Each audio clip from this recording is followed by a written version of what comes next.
ayusin lang po natin ang mga katanungan natin at umpisahan po natin kay Ms. Eden Santos.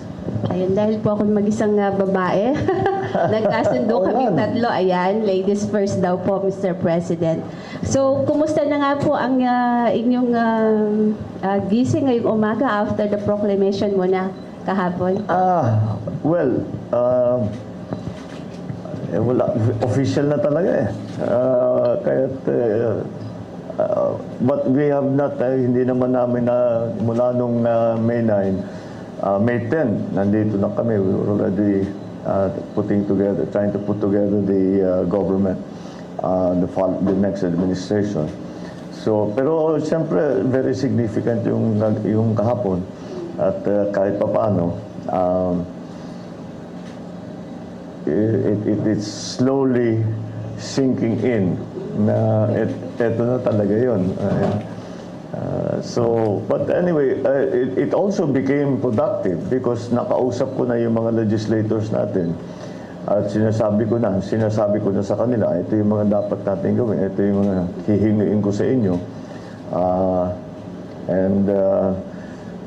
I think I'm hoping there will be a honeymoon period na maging maliwanag at maging maganda at maayos ang relationship, cooperation between the legislature, the executive, and of course the judiciary. So that's what we spoke about at length. After naiwan pa ako dun ng mga 3 oras kasi nag-uusap na kami tungkol diyan. So it's all very well commemorate. Of course, it's all very exciting to actually hear the proclamation of the Senate President and the Speaker for both myself and for our incoming Vice President, Sara Duterte. But we immediately went to work because there's a great deal to be done. So, yeah, nasa pawang ka agad yung whatever, if you want to call it celebration, commemoration. Napunta ka agad sa trabaho. But that's natural because talagang in our view, ang daming gagawin. So we have to get it done. I really want to hit the ground running on the beginning of the term. I also would like to have a very clear understanding between all of the cabinet secretaries, and the legislature. Very clear understanding of what we are going to be trying to do, the timetable that we're giving ourselves to do it in, the deadlines that we have to put, so that we don't waste any time. So, yes, it was very exciting. It really brought home the fact that we won this election and I will be president. But immediately it comes out, well, if you're going to be president, you better get to work. So, yun ang mga nangyari. At least po magsisink in na yan later on. Before proceeding po dun sa formal interview namin, gusto lang po namin i-congratulate kayo. Ayan, congratulations po. Thank you. And Mr. President, how would you like to be addressed po by our Filipino people? Para mas, yung name calling ba, kumbaga, at para mas madaling matandaan? I think lilitaw na lang at lilitaw. I don't know. PBBM? Okay na yun? That will work. I was SBBM when I was in the Senate. So yeah, I think that will work. Kilala na ako ngayon. Kilala na ako, especially in the pub because of the campaign na BBM. So maybe that's the logical way to go. So PBBM na po. Ano na po? Tuloy ko na lang. Begin with the economy. Yeah, yan. Ano po yung magiging first order of the day po ninyo since kayo na po ay proclaimed as the 17th President of the Republic of the Philippines? Well, the first priority is always going to be the economy. And that's why we have been very, very careful in choosing the economic team. It's still down to jobs, to the increasing prices of commodities, some relief for the business community. We have to we have to streamline the operations of government, which immediately brings us to digital and IT and digital communication para maging mas maganda ang patakbo. And also it will be better for the Philippines for the simple reason that the rest, when we deal with other countries, everybody else is digitized. Tayo lang ang medyo naiwanan. So it will make quicker. Ganun ang negosyo ngayon eh. Ganun ang investment ngayon eh. Kailangan talaga digitize. So those are the immediate things, because those are the things that I think we can immediately enforce. But you know, the things we spoke about during the campaign, hindi pang kampanya lang yan. We really need to do something about, we need to find help for our MSMEs. We really have to create once again the value chain for agriculture. Education needs a lot of, I'm so happy that Vice President Sara has decided to take on that job. It's not a small job. Sa education to increase, and of course the infrastructure development continues. So these are the things that we can immediately go on. That's why I'm using the time between now and the 1st of July to plan, to talk to everybody and say maging maliwanag ang plano para nakakaintindihan tayong lahat. Ito yung dapat natin gagawin. So I guess on the 1st of July, we will have a cabinet meeting immediately, just to, everybody knows naman sa yung mga kinukuha naman namin, magkakilala na yan, they've worked together before in their different areas. So, but the important thing is to be very clear amongst ourselves, in the cabinet, and with the public as well, that this is the directions that we are taking. This is how we plan to do it. This is we will engage with certain agencies, with the private sector, with citizens, NGOs even, to move the thing forward. So I think we've made a good start in the last, since May 9, last 3 weeks, 2 weeks, 2.5 weeks. I think we've made a good start. There's still a long way to go, but I think we've made a good start already. The most important thing for me is to get the right people in the right place. Meron na po ba tayong economic teams na... Oh, I'm glad you asked that. I think it would be appropriate to say that I will be nominating our BSP President Ben Jokno for the position of Secretary of Finance. He has already agreed, nag-usap kami, and he has agreed.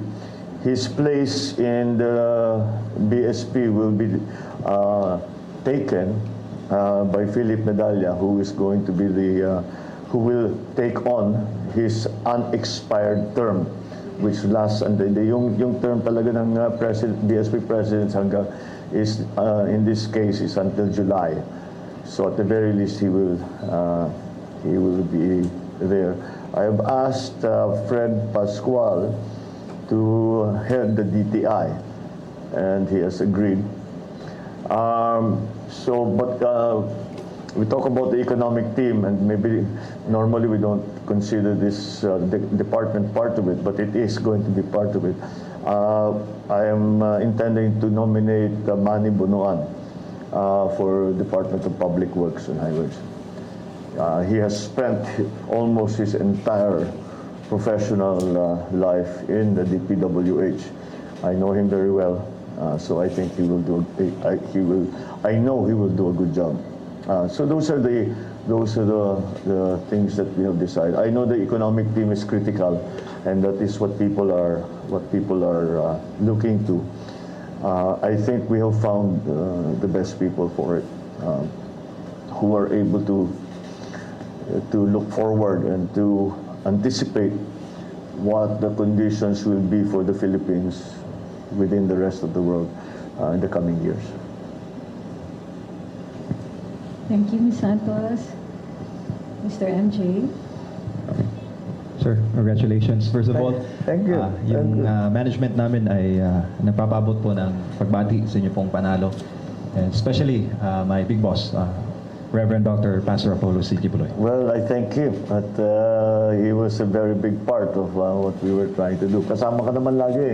You're always with us. Sir, balikan ko lang po yung sa economy. May mga panawagan, sir, na postpone daw muna yung implementation Yung ng RCEP.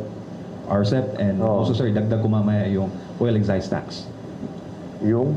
Oil excise tax, sir.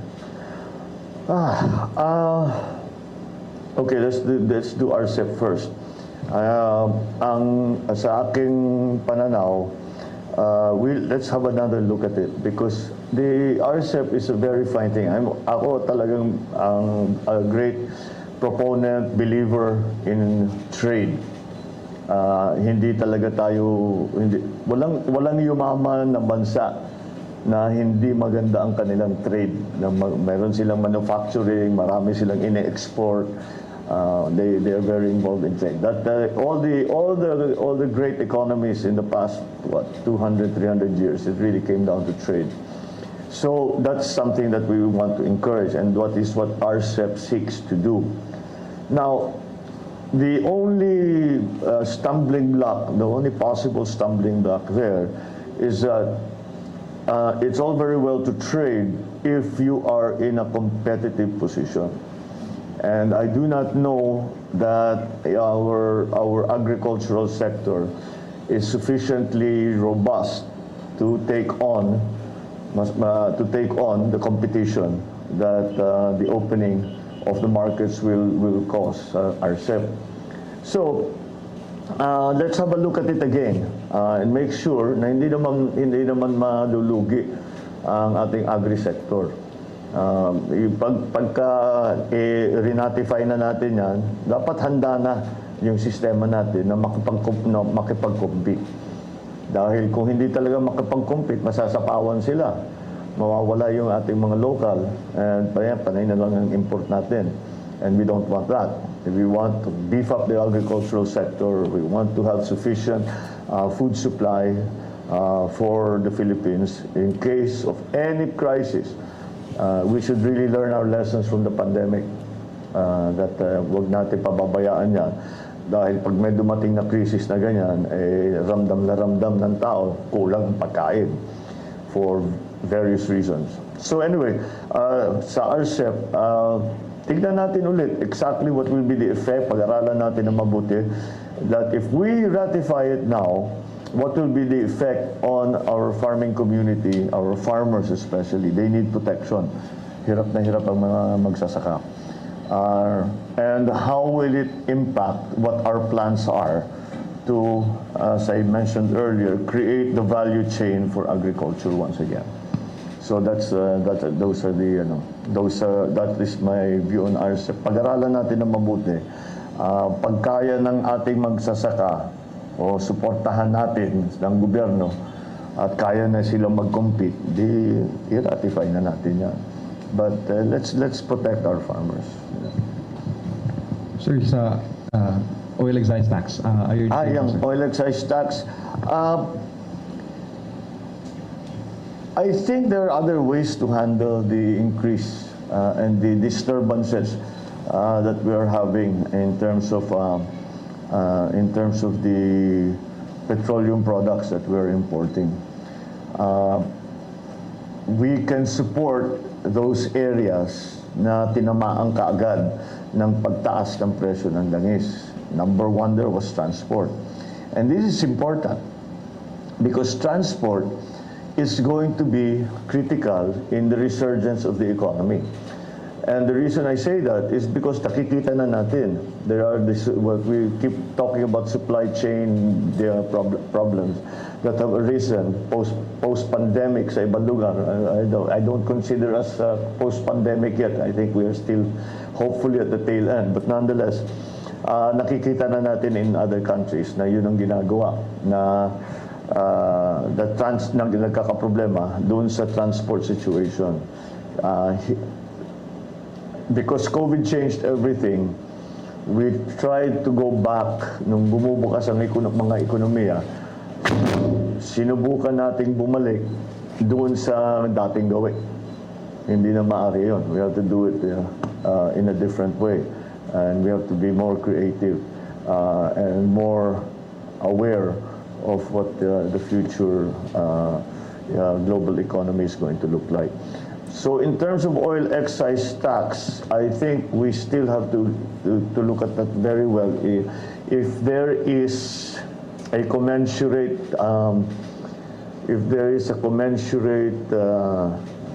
return to somehow deferring the collection of the excise tax, what will be siyempre, the government needs the money. Mahirap ang gobyerno sa pondo ngayon.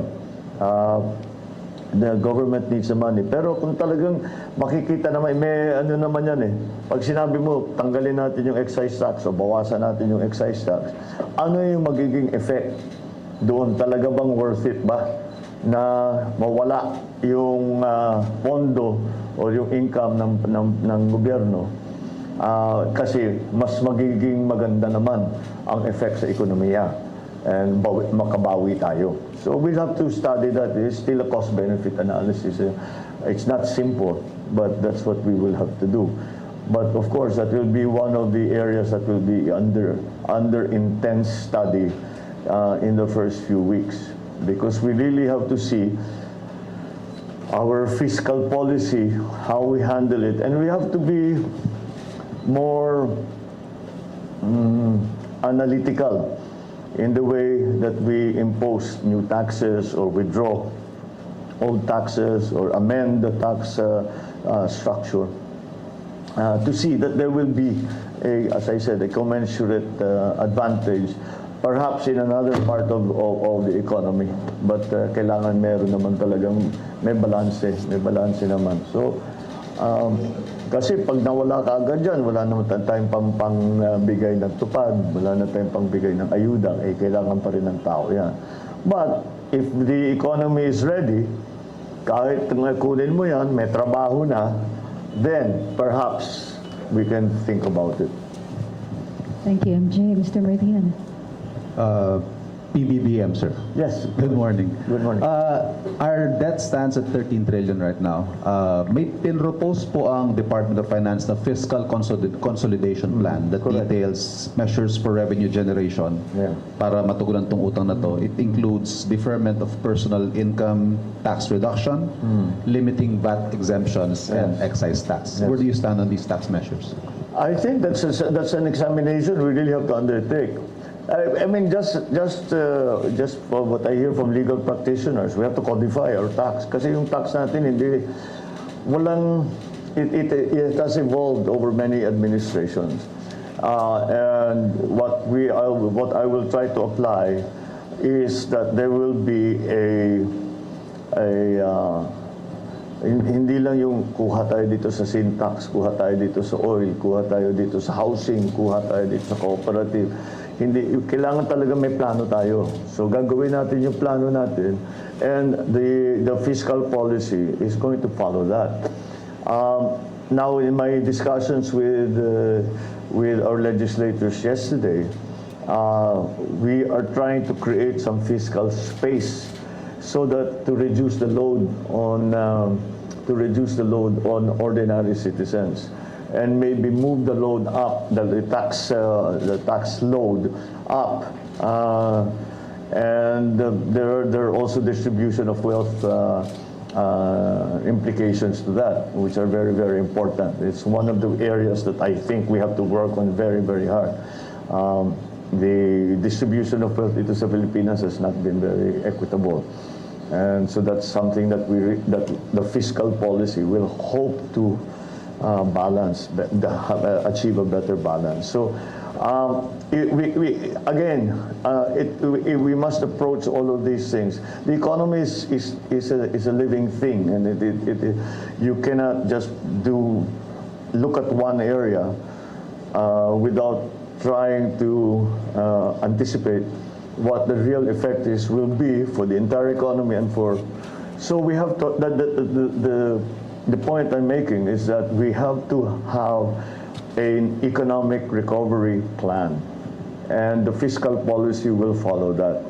What areas will we encourage? What comes out off the top of my mind is MSMEs kagad. Bawasan na natin, or we give them a holiday, tax amnesty, tax holiday. Let's study. We're studying that now, because that's the only way that I can see. We do microfinancing even in the private sector. We want them to come back because the 62% of our employees are in MSMEs.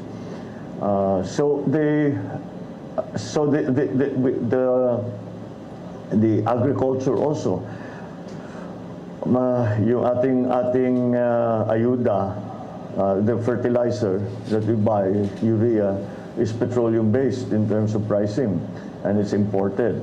And it has gotten to such a severe situation that there are farmers now who just don't plant. Kasi if urea is at what? 2,000 pesos.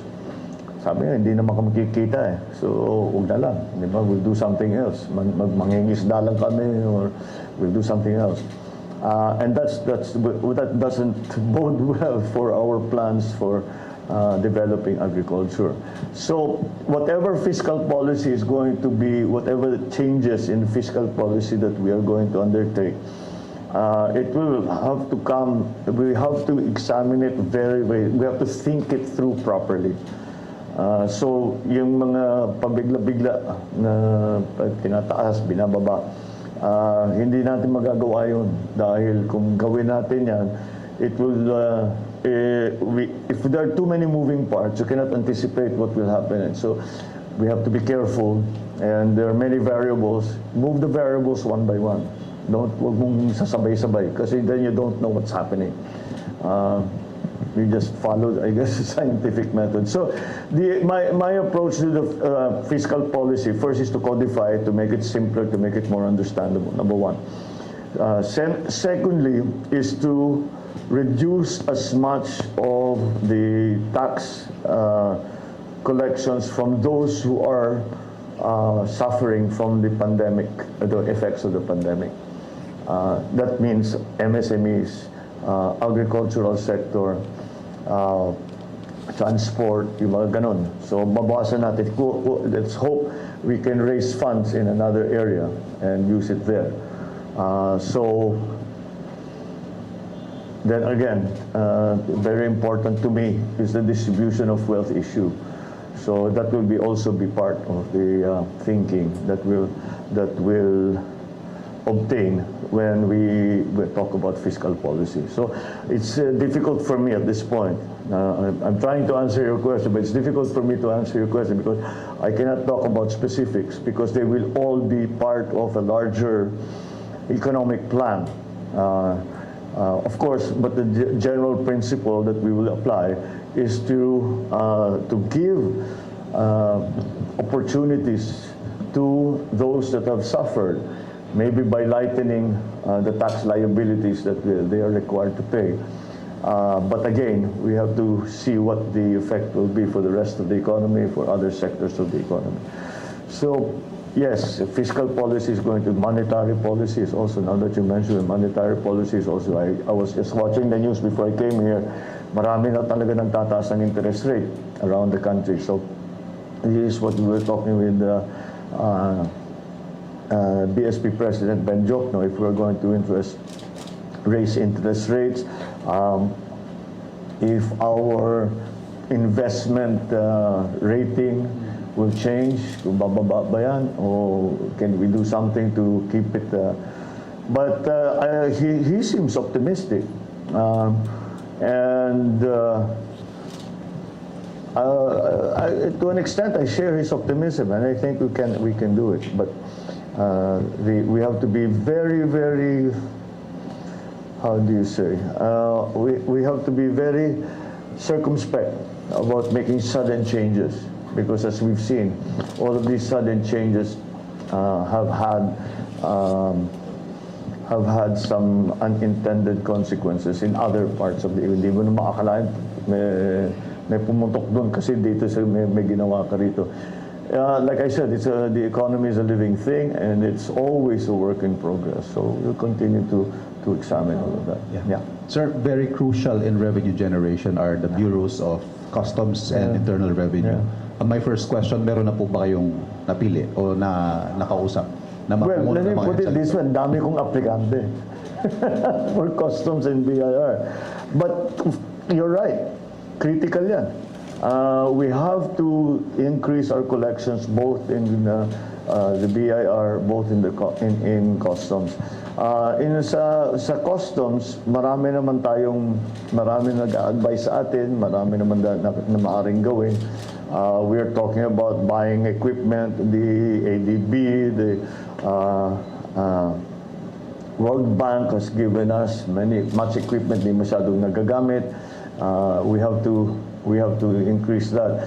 Also, we have to develop the ports so that the business grows, and from that growth in trade, in shipping, the collections of government will increase. But the efficiency of the Bureau of Customs has to be really seen too. Hindi naman mangyayari yan na nag-iisa. And of course, we've all heard the horror stories about but structurally, we have to approach it in a new way and say that the main job of the Bureau of Customs is to increase their collection through ease of doing business, even just the documentation, and then of course all this new equipment that we can to be able to handle larger increases in volume. So that I think is how we are going to head when it comes to customs. And yes, I have had many applications to head the Bureau of Customs, but I'm sure we will find the right people. I have a fairly good idea of who has been able to show performance. And the BIR, ganun din. What we have to do is make more efficient the entire process. Number one, make it easier for people to understand what the tax structure is. Put people in there. Of course, hindi mo matatanggal pa sa usapan. Let's not pretend na pag pinag-usapan customs at saka BIR, ang daming corruption. I was going to go there, sir, Yeah. if I may. Meron ho ba kayong magiging specific marching orders the people you will appoint to these agencies with regard to allegations of corruption? Well, there's no place for there should not be any place for corruption. Unfortunately, naging in some areas naging endemic na talaga yung corruption. You will have to really dig deep. I hope we do not have to do what then Prime Minister Mahathir did when he said, sige, mag 15:30 lang kayo kasi may tenure sila eh. Mag 15:30 lang kayo, huwag kayong papasok, pagtangko kayong lahat. I hope we don't have to go that far, but I'm willing to. This is too important. Otherwise, it just doesn't work. Corruption, kalimutan na lang natin yung nakaraan. Let's just do it. Huwag natin sasabihin natin, sige, that was not under my watch. Hindi ako namamahala nun eh. Ngayon ako na namamahala. So wala nang ganyan. At kung meron pang ganyan, habul-habulin talaga namin kayo. At hindi po pwede yan because we will not succeed. The government, the economy in the Philippines will simply not succeed if we cannot collect duties, tariffs, etc. Through the Bureau of Customs, and we do not have good collection on taxes, both at the national and at the local level. Hindi talaga obra. We cannot. The numbers don't don't match.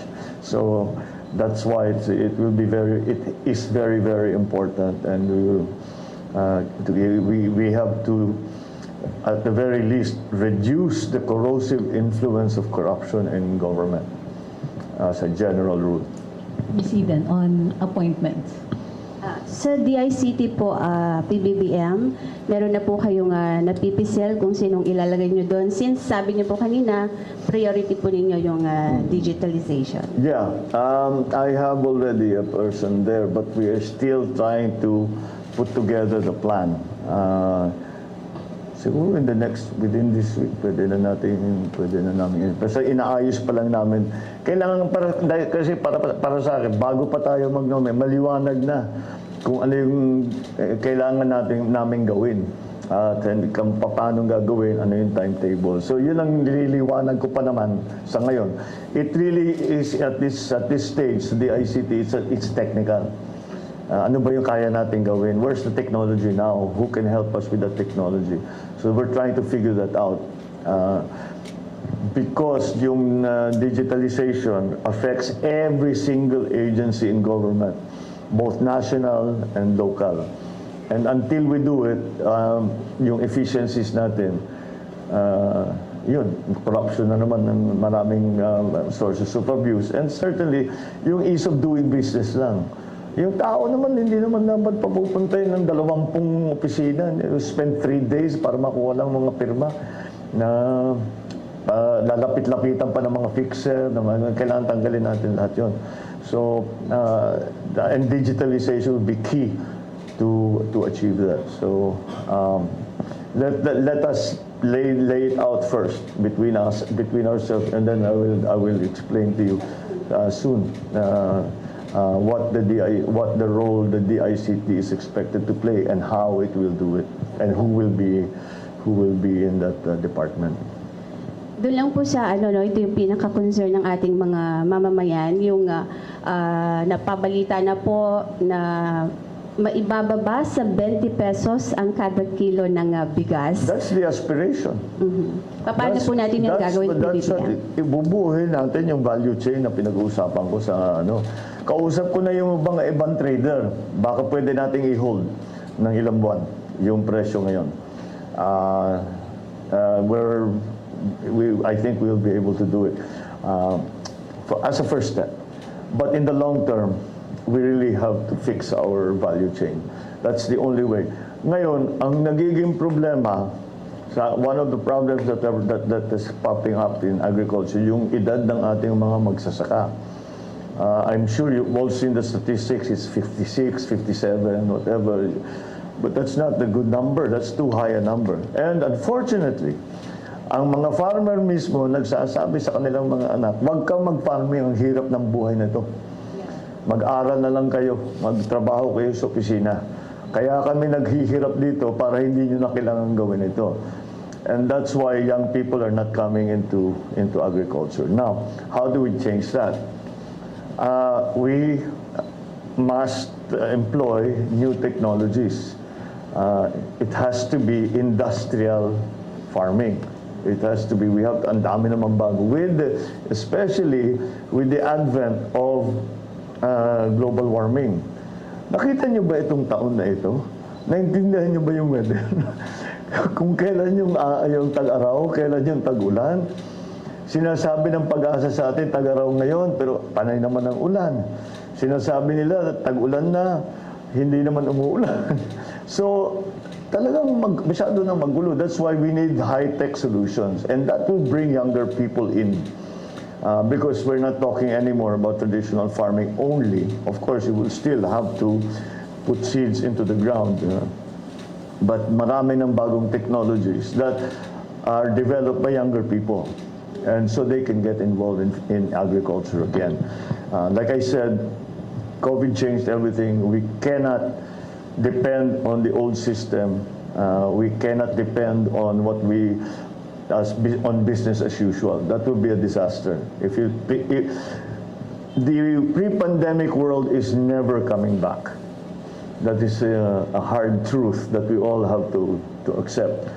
And what's coming is something that we don't quite know yet, but it's beginning to show what that will be. So in terms of agriculture, we have to move with the times, and we have to be very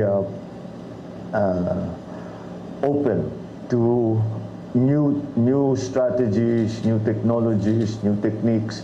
not only in the actual technical part of agriculture, but also in the organization of our agricultural community and our agricultural sector. So, yeah, that's something that we have to deal with. So if the aspiration is 20 pesos, I don't know. I think if we work very hard at it, baka maabot natin yun. When? Oh boy, pag nabuo yung ating tinatawag na value chain, we have to do research and development. Marami naman tayong magaling eh. We have to do research and development, find the new varieties, find the new techniques. With the price of fertilizer getting so high, anong mga alternatives natin, organic, etc. And how do we mass produce that? That's enough. And then we have to bring all these new technologies to the farmer, and we have to teach them what this new, how to best take advantage of all of the things that we have discovered. We have to find new ways of production. And agriculture naman, pinag-uusapan, hindi lang bigas yan eh. Hindi lang crops yan eh. Fisheries yan at saka livestock. So lahat yan kailangan natin tignan. And with in mind, you should always keep in mind, there must be sufficient food supply. Kailangan may sapat na bigas, kasi yan ang ating we have to also look at protein. Siyempre, livestock, fisheries. Hindi lang naman iisa yan. So, that has to be developed. Now, the good thing about that is that for the Philippines, we don't have to reinvent the wheel. Marami naman tayong pupuntahan na magpaturo tayo. Ang nasakit lang dyan is these are the people that studied in UPLB. Na ngayon pupunta natin, paano ba yung pinakabago, pinakamaganda? Yan yung mga nasa IRI noon, nasa field rice. Bumalik na, umuwi na, and they're making a success of agriculture. But, whatever it takes, we will do it. Thank you, Ms. Eden. Jerry, if you have no more questions on appointments, you can go to food prices. Appointments lang, sir. Balikan ko lang. Sige. Magkakaroon ba ng special assistant to the president na position, and who will it might be? Well, that actually is an existing position already. Special assistant, yes. Well, I suppose we can already see. We've asked Congressman Anton Lagdameo to fill that position. Yeah, because it's very sensitive and very important in the sense that we have worked, we've known each other since he was a child. Hindi na ako child noon, pero since he was young.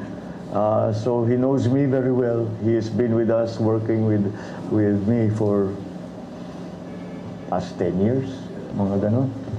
So in terms of the working relationship, and then,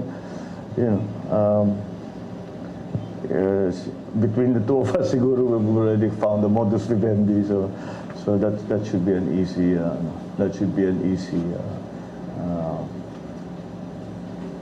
easy position for him to pick up on. Sir, May inside info kaya, ba't alam mo? ano lang, sir.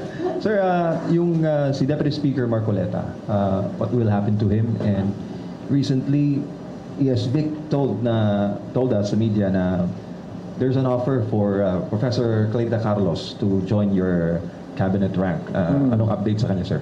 Marcoleta and Professor Carlos. Everybody's still we're still talking about the role.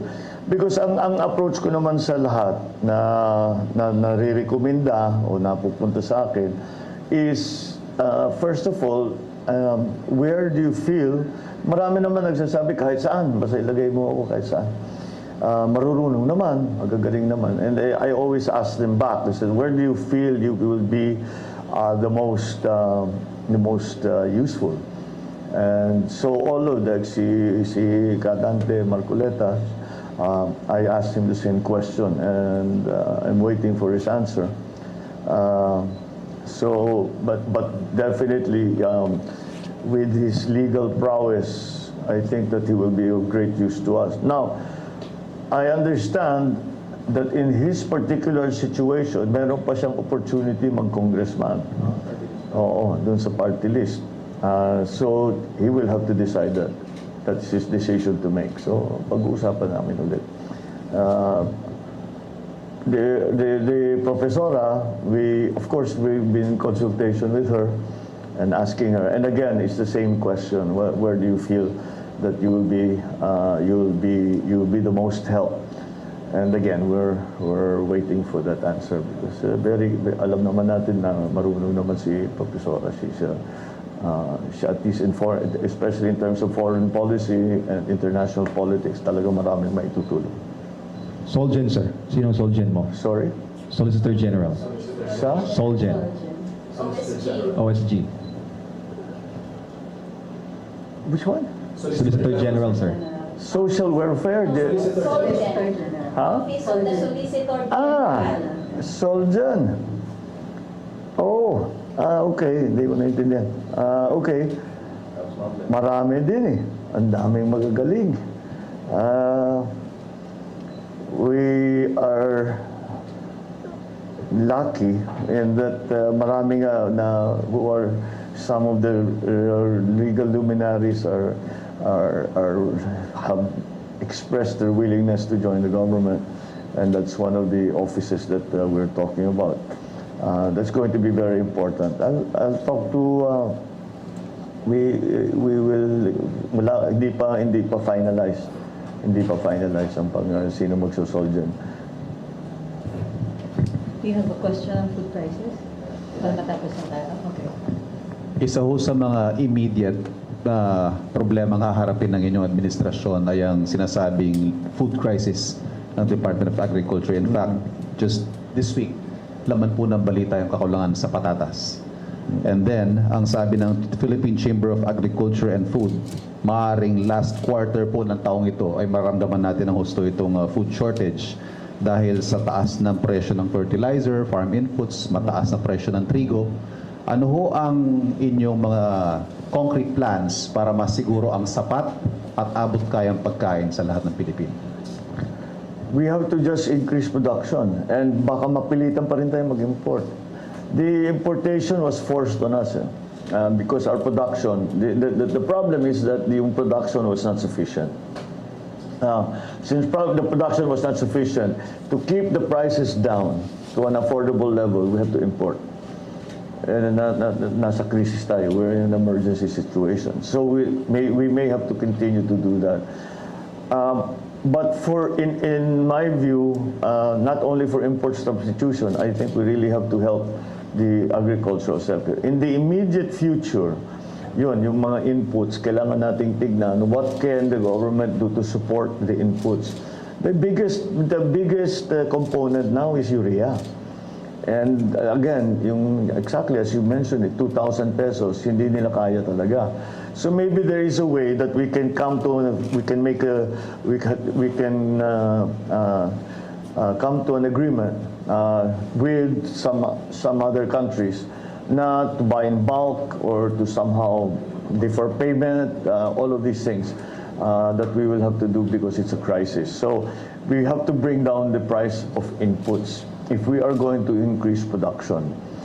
But we cannot just look at, again, business as usual. We have to really find new ways of growing food.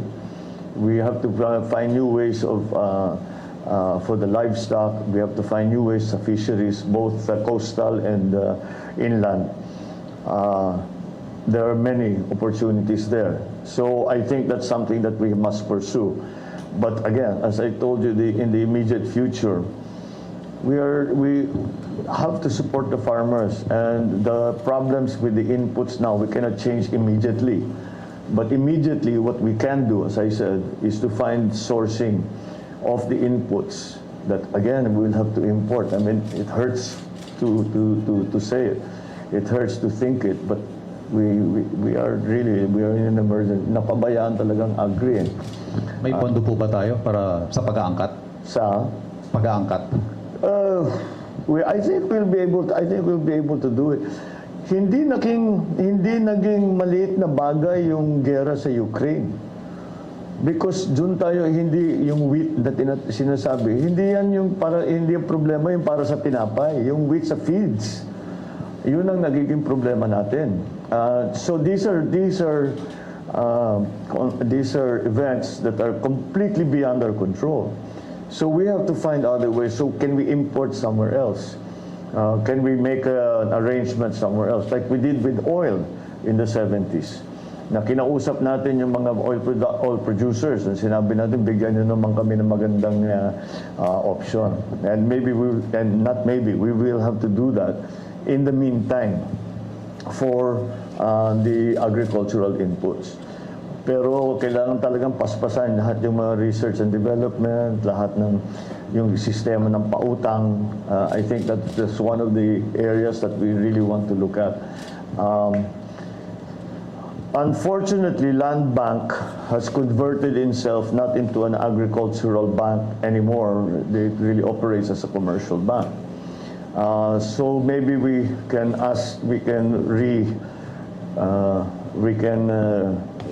return those lending institutions that are supposed to be supportive of the agricultural industry, supportive of farmers, back to its original brief na kung saan nga napunta. We have to return many of the functions of agencies in government to what they are supposed to be, but they have turned into something else. Like NFA was never formed to import, quite the contrary. NFA was formed to stabilize prices, and sana ibalik natin dun. But again, I don't want to sugarcoat the problem. The problem is serious. It will take, in the immediate future, I think we will be able to find palliatives, yung mga baka para naman makatulong lang tayo for now. But those cannot be the solutions, the long-term solutions. We have to find long-term solutions. And there's nothing more. We have to go back to I know I keep saying the phrase, but that really is where we're headed, is the value chain of agriculture. From the very beginning of it, to production, to processing, to mechanization, to credit, all the way to retail. We have the basic elements in place. We just have to return everyone back to what their function is what function is needed by the agricultural sector from them. Ms. Eden. Sir, what about how do you intend po to resolve the high prices of petroleum products? Are you planning to buy back petrol? Since sabi po ni Mr. Ramon Ang, willing naman siyang ibenta ulit yung petrol under your administration. And then yung OPSF, ano po ang inyong plano? Ibalik ba yon? Well, first of all, we cannot control prices. This is the nub of the problem. It's beyond us. Hindi tayo price giver, price taker tayo sa oil market.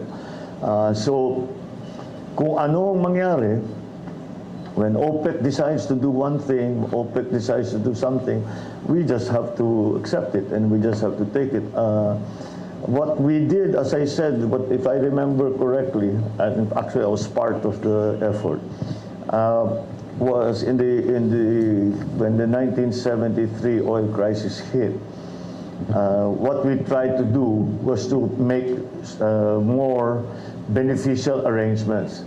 Like I remember, I was sent on a mission by my father, together with then Secretary Velasco of Energy, and discussed with Saudi Arabia and all the other oil producing countries that we buy oil from to lengthen the payback period from, I think it was 90 days to 180 days. And we were able to manage that, which medyo talagang naging mas maganda ang sitwasyon, because also we were very worried at that time of our foreign reserves. So that helped very much in the situation, in the management of the oil crisis in 1973. I think that we can also consider what is happening now as another oil crisis. And that's why we will see if we can do that. Marami naman tayong kaibigan na siguro naman handang tumulong. At I think that the relationship that has been formed with countries in the Middle East, oil producers in the Middle East, by our OFWs, will help us, because meron na silang experience sa Pilipino. At marami na tayong, we have many dealings already with them. Maybe we can open these negotiations. And on the ground here, again, I was at the very beginning, when even before Ukraine, we were watching the oil and gas prices just going up and up and up and up. And I proposed, I said, why do we not subsidize the importation of all energy products? And we did the numbers, and the truth of the matter is we cannot afford it. We cannot do that. So we have to choose the sectors. I've mentioned transport before. Is one, because it's the first hit, but of course, you know, pag pinag-usapan na si presyo ng langis ay naapektuhan lahat. But I think we will just have to choose the areas that we can support, that we can afford to support, because of course we'd like to support all of them, but we, as I said, we cannot afford it. So we will have to find different ways, a more focused approach doon sa mga talagang na malaki ang component ng kanilang cost of doing business, malaki ang component ng presyo ng langis. Iba-iba naman yan sa iba't ibang sektor. And then also there's a time element to all of this, na yung iba tinamaan na kaagad. Yung iba baka 6 months down the road pa, baka meron pa tayong saka na natin, huwag na muna natin i-prioritize yun, dito na muna tayo sa tinamaan na. So, and then kasama dyan sa analysis na yan, sino ba talaga yung kailangan natin para buhayin natin ang ekonomiya. So mag-focus din tayo doon, baka pala doon tayo tutulong para bumulusok ang economic activity doon sa area para matulungan ang ating economic recovery. Right. This is our last round. We have time for only 2 more questions, Oh, Mr. that was fast. Yes. Extend natin, sir. If you want. Sir, sa kuryente, ERC Chair De Banadera nagsuggest na tanggalin daw sana po ninyo ang 12% VAT on the generation charge, at ang buwisan is yung distribution charge lang para bumaba po yung singil sa kuryente. Your thoughts on that, sir? That's one of the things we're looking at. Meron talagang pwedeng we in each, even on the spot market, in the transmission charge, there are areas that pwede pa nating ibaba. So again, I've been talking to some of the producers, yung ating sa energy production side natin. Willing naman sila, naintindihan naman nila that this is an emergency situation. And of course, you mentioned now the ERC, we have to be very strict in enforcing IPIRA. But beyond that, we also have to look at possible amendments to IPIRA. Dahil medyo na-outdated na yung ibang provisions sa IPIRA. Kasi nagbago na yung sistema. Just the division between production, transmission, and distribution, that was, IPIRA was supposed to take care of that. Pero iba yung nangyari. So we have to look into that law. But yeah, Meron kaming nakikita, baka may makuha dito, baka may makuha riyan, baka may makuha dito para ibaba kagad ang presyo ng gasolina, ng crudo, ng gas. The problem is, kasi ang production side naman natin when it comes to energy, it's more or less in line with the rest of the world. So it's in the system. There are problems that are inherent in the system, the way it has evolved. So kailangan talaga natin balikan. And the key there will be IPIRA. And we already have a team doing just that, looking to see where we can reduce the price of petroleum goods, number one. And what changes we have to make in terms of legislation, in terms of policy, to make the whole system more efficient, despite the fact that the prices of oil keep going up. We may there is the other issue when it comes to energy, in that we have made commitments internationally to reduce our dependence on, first of all, coal, and to replace it with renewables. But when we first tried to do that, right after COP26, if you remember, the whole world tried to do it, wala palang kapalit yung coal. Hindi pa ready yung renewables. So, tignan natin yun. We have to also determine the mix of renewables. The renewables to traditional. Diyan na pumapasok ang usapan ng nuclear. Because if you look at statistics, look at it, tanggalin muna natin yung mga politika. Tingnan natin talaga ang data. Nuclear remains to be the cleanest and cheapest way to produce energy. The problem is that the lead time for any power plant, not only nuclear, is minimum yata 5 years. So matagal yan. So in the transition, we have to find another source, a cleaner source of energy. So maybe gas will be the transition. Yung gas is cleaner than coal. It is as clean as it's going to get. But until we are able to sufficiently increase our power production through renewables, we have to find the pantawid from purely traditional to the new mix of renewables and traditional. So energy is hard. Talaga, ako aminin ko sa inyo, energy is hard. We really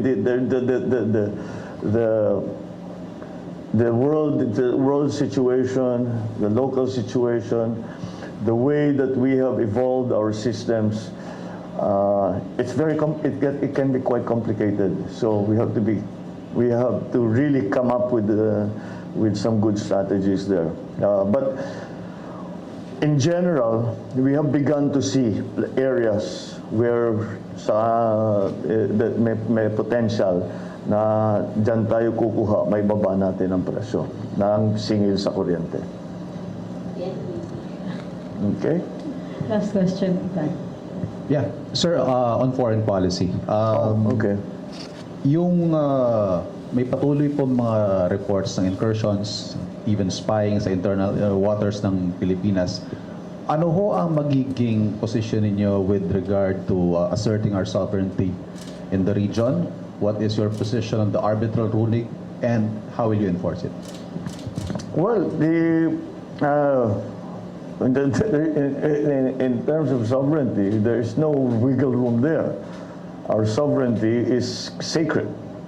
We will not compromise it in any way. We are a sovereign nation with a functioning government, so that we do not need to be told by anyone how to run our own country. So that's essentially sovereignty, self-determined in the Philippines. So again, there is no room for negotiation there. It It is sacred and inviolable. So that is my approach to Philippine sovereignty. I have already said this before, considering in the West Philippine Sea that there have been these conflicts. We will not allow a single square, and we even make it smaller, a single square millimeter of our maritime, coastal, and up to our 200 kilometers rights to be trampled upon. And how do we do this? We strengthen our. Well, we're talking when let's not traipse around it. We're talking about China. And how do we do that? We talk to China consistently with a firm voice. And we say that hindi naman natin pwedeng girahin. At ang gusto ba natin gawin, manggigera pa tayo ngayon, papasok pa tayo sa gera. That's the last thing we need right now. So we have to continue to discuss with them the conflicting claims that we have with China and that China has with other members of ASEAN.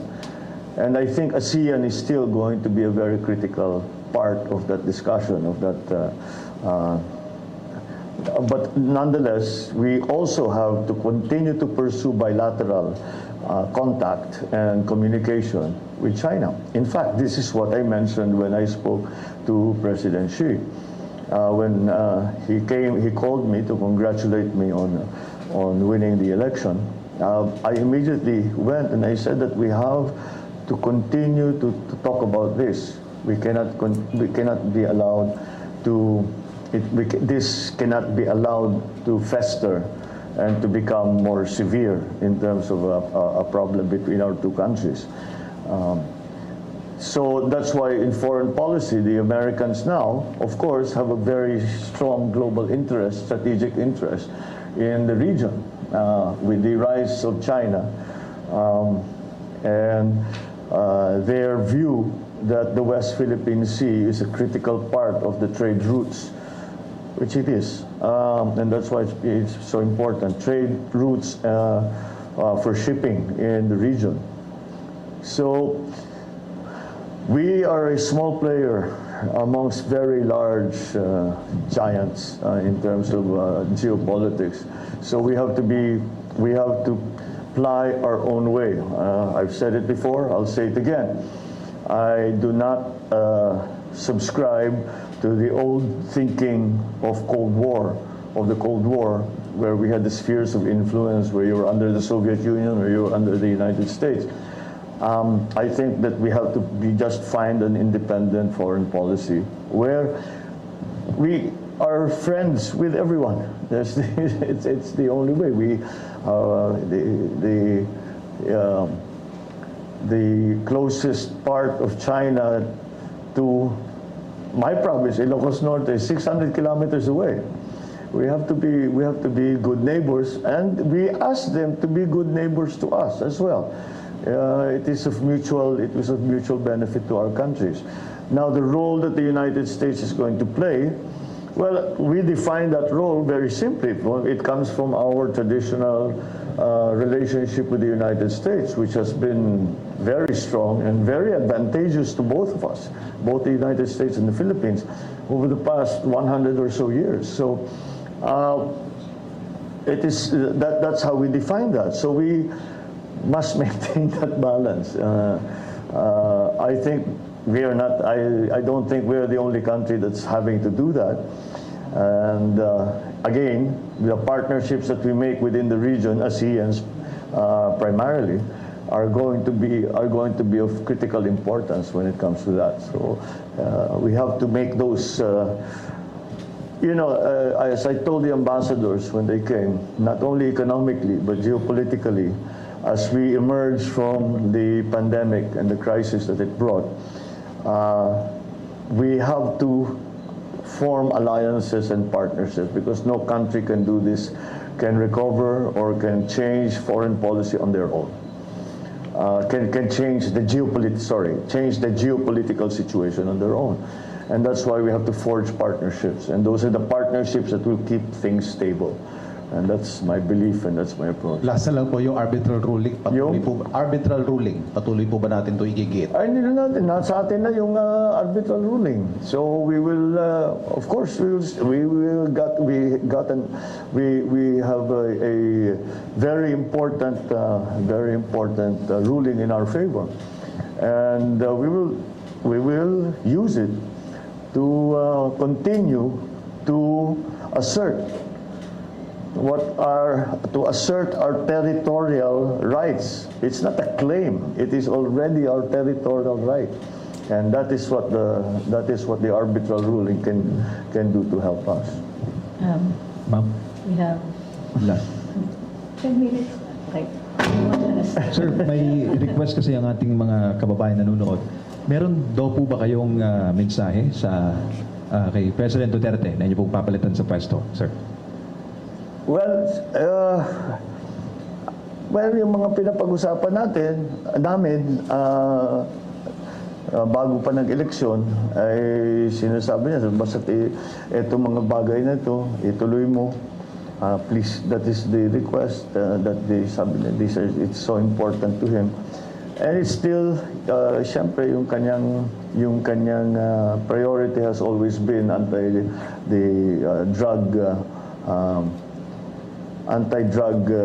problem. And of course, you have to... Sir, sorry, when did this meeting take place, if I may? Before the election? There were several, actually. It's not just a single And this one. happened when you were already the front runner in the surveys. Tama po ba? Not the first few. Wala pa ba? So more than once po. Yeah, pinuntahan ko siya. Sabi ko, how do you want to do this? Ako na lang ang natirang kandidato sa administration side. Pwede pa tayo magtulungan, ganun, the PDP, etc. Anyway, that was, but ang kanya, sinasabi niya, the one thing that he was very assertive about was that ituloy mo yung anti-drug syndicate na sinimulan ko. Do it your own way. He really said that. Do it your own way. Palitan mo, gawin mo yung gusto, pero wag mong iiwanan yan dahil kawawa ang kabataan natin. Talagang nasisira ang mga buhay nila. So that, I fully appreciate what he said. And of course, the drug problem in the country continues to be a problem. And so we must continue to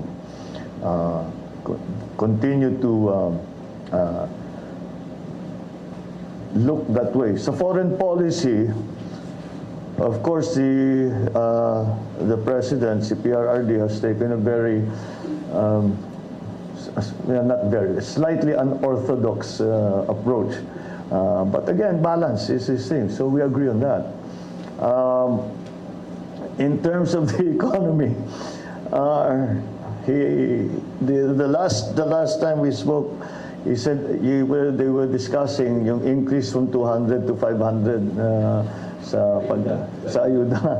So they were talking about it. He turns to me and said, sorry na lang kung ikaw yung susunod, uubusin ko yung pera, pero kailangan na talaga ng tao. So this was a cabinet meeting, sir?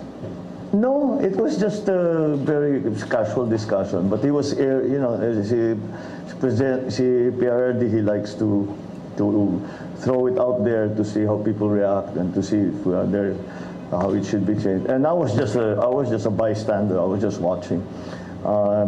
And so that talagang tama rin naman siya. I don't think he had a choice. Na talagang kailangan pa rin ng tao, kawawa masyadong tao. So those were the areas that we specifically spoke about. Yeah, so that's... Will he play a role in your government, sir? I'm sorry? Will he play a role in your government? If he wants to. Drug czar, anti-drug czar, something like that. If he wants to. So it's a standing offer from the president-elect? I will... No, he has not. We have not talked about it. But I'm open to anyone who is able to help. In the government. So matagal na kaming magkaibigan ni PRRD, nung mayor siya pa, long time ago. So, I'm sure if he wants to play a part, sasabihin naman niya sa akin. Certainly open to all of that. Sir, what about other presidential calls po? Nag-reach out na ba sa inyo? Open ba yung inyong administration sa mga nakilaban ninyo na mabigyan ng posisyon? Kung competent naman po sila? Marami na. Meron nga yung sinasabi, meron mga, hindi ko na babanggitin kung sino, pero ilan dyan nagsabi, lumabang kami sa inyo, siguro wala na kaming pag-asa dyan sa gobyerno. Sabi, hindi, huwag niyo, politika lang yan. trabaho na tayo. Okay lang yun. For me, that's part of it. And that's finished. The people have spoken. The decision has been made. So let's work on that basis. And again, ang aking criterion talaga sa kukunin namin, kung sino yung marunong, sino yung magaling doon sa area na yun, at handang tumulong. What else do you need? Yan, di ba? And I was right before when I said one of the hardest parts of picking these experts and yung pinakamagagaling is that because they are successful, maganda na yung buhay nila eh. Sasabihin, pumasok ka sa politika, ang gulo-gulo ng politika. But ang dami talagang willing dahil Pilipino sila eh. Nagmamahal sila sa Pilipinas. Maraming salamat din. Thank you. Ms. Eden, MJ, Ivan, maraming Thank you. salamat Thank you, po. PBBM. sa- Maraming Thank you, salamat. Secretary Trixie. Ano yan?